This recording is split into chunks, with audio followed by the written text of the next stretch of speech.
안녕하십니까. 저는 수자국어에서 광양고등학교 1학년 학생들과 함께 내신 대비하고 있는 수자국어 부원장 주동민입니다. 네, 반갑습니다. 저희 오늘 영상에서는요, 중간고사, 2학기 중간고사 광양고 어떻게 출제되었고 어떤 식으로 공부를 했어야 하는가, 앞으로도 어떻게 공부를 해야 하는가, 이런 얘기들을 좀 나눠보도록 하겠습니다. 자, 그러면 화면 같이 보시면서 말씀을 드리도록 하겠습니다. 첫 번째 살펴볼 것은 기출의 실제입니다. 어떤 범위를 두고 어떤 범위 안에서 문제가 어떤 식으로 출제되었는지 살펴보겠습니다. 일단 범위를 구분해 보자면 크게 두 가지로 구분할 수 있습니다. 문법 파트와 문학 파트. 문법 파트 같은 경우에는 국어의 어제와 오늘이라고 해서요, 국어의 역사와 관련된, 즉 고대, 중세, 근대 국어에 이르는 문법을 다루고 있습니다. 그래서 고대부터 근대국어까지 문법 시험 범위였고요. 교과서에 물론 당연히 이런 단원이 있는데 교과서 내용, 교과서 본문을 활용하긴 했지만 주로 관련된 프린트, 즉 학습 자료를 학교에서 제공해 주었습니다. 그래서 학습 자료에 나와 있는 개념, 사례, 본문, 이런 것들을 바탕으로 시험이 출제되었다. 그리고 지금 말씀드린 그러한 출제될 만한 내용들, 프린트에 있는 내용들, 이런 걸로 문제가 구성이 되었다. 이렇게 생각하시면 되겠습니다.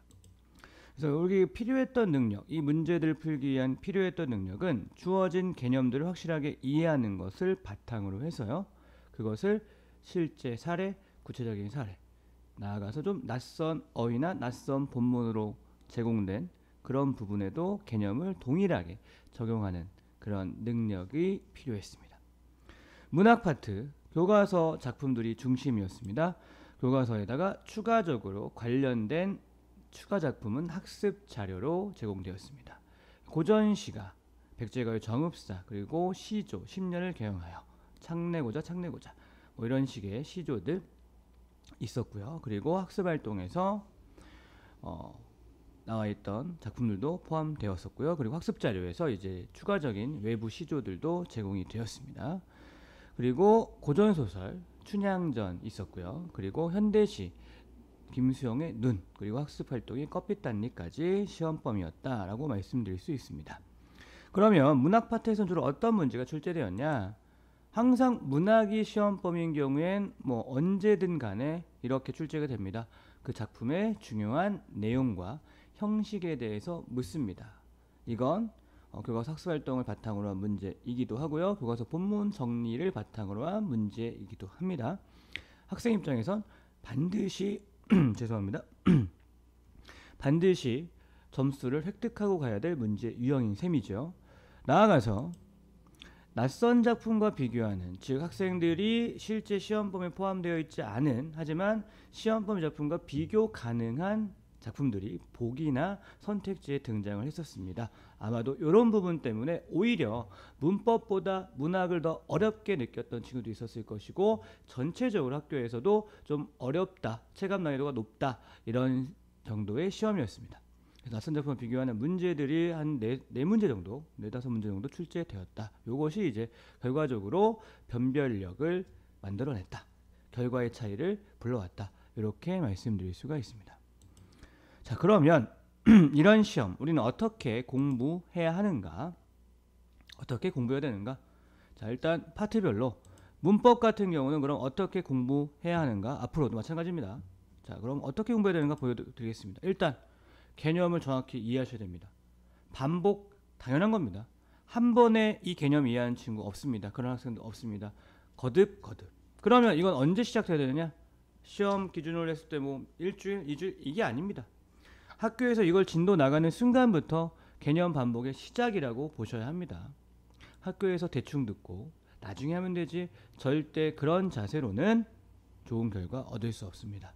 학교에서 듣고 학원에서 보탬을 더 받아야 보완을 하고 추가 설명 듣고, 그렇게 학원의 정보를 활용해야, 학교 수업에 더해줘야 실질적으로 더 안정적인 결과를 얻을 수 있습니다. 특히 물론 본인들이 어렵게 생각하는 단어는 반드시 그렇게 대비했어야 합니다.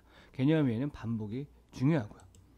두 번째, 개념을 단순히 이해했다 그치는 게 아니라 단순 암기 안 되는 거죠. 개념을 사례에 적용할 수 있어야 정말 이해한 것입니다. 단순히 프린트에 있는 내용들만 반복적으로 기계적으로 암기하는 것은 응용력에 있어서는 오히려 독이 될 수 있다. 낯선 어휘나 낯선 본문을 제시했을 때 그 원리를 알지 못한 채 단순히 암기한 친구들 같은 경우에는 좋은 결과 얻을 수 없었습니다.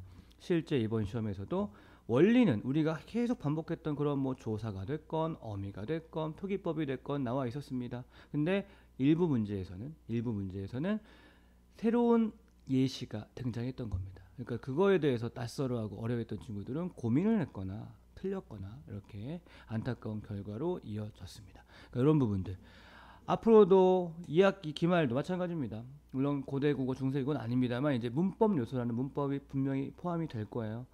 이런 과정, 이런 부분도 공부할 때 지금의 말씀드린 개념 위에 사례 적용 어느 정도까지 해야 하는가 염두에 두시기 바랍니다.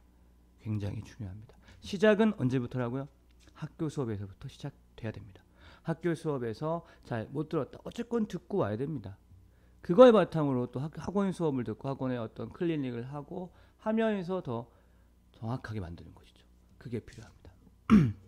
그 다음 문법 같은 경우 문학이죠. 이제 문학은 그럼 어떻게 됩니까? 뻔합니다. 문학 공부 사실은 반복할수록 다 이해된다 착각할 수 있습니다. 그러면 안 되는 거죠. 자, 문학 이렇게 합시다. 내용 강식 묻는다고 했지 않습니까? 스토리텔링을 해봅시다. 무슨 말입니까? 결국 문학은 시가 됐건 소설이 됐건 흐름이 있죠. 문맥이 있죠. 상황에 따라서 그 의미를 파악할 수 있고 이런 게 필요합니다. 이런 능력을 요구하고 있습니다. 스토리텔링 쉽게 얘기해서 이야기를 이어가는 거죠. 작품의 이야기를 이어가면 그 작품 안의 내용도 좀 더 유기적으로 정리할 수 있어서 머릿속에 좀 기억에 남을 수 있을 거고요. 그 유기적으로 정리한 기본을 중심으로 낯선 작품이 갑자기 등장하더라도 이것과 관련된 걸 어찌됐건 비교할 거니까 중심은 본문 작품일 거니까 거기서 출발할 수 있습니다.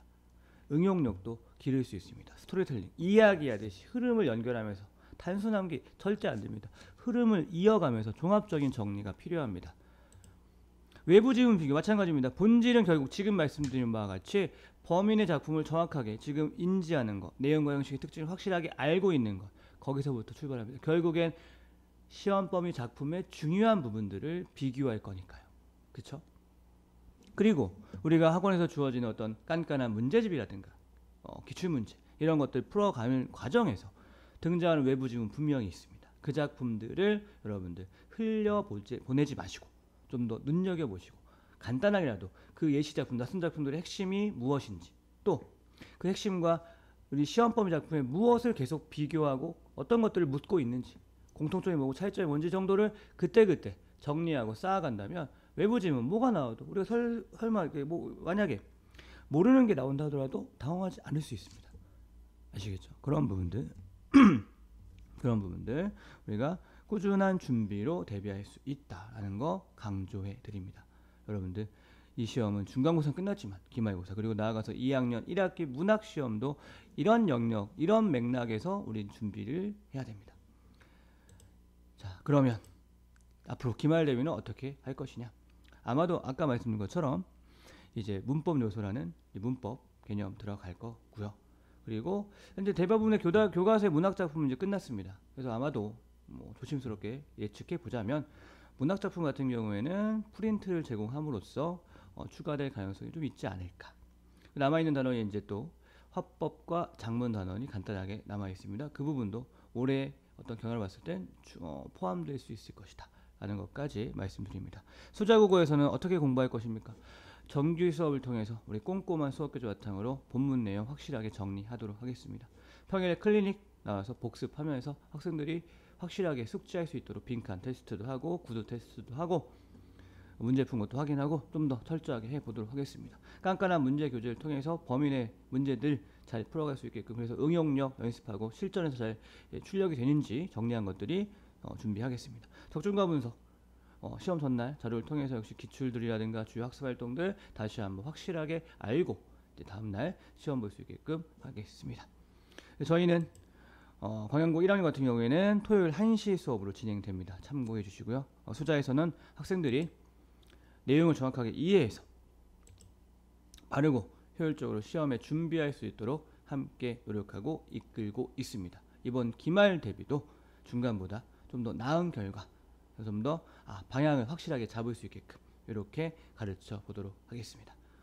감사합니다.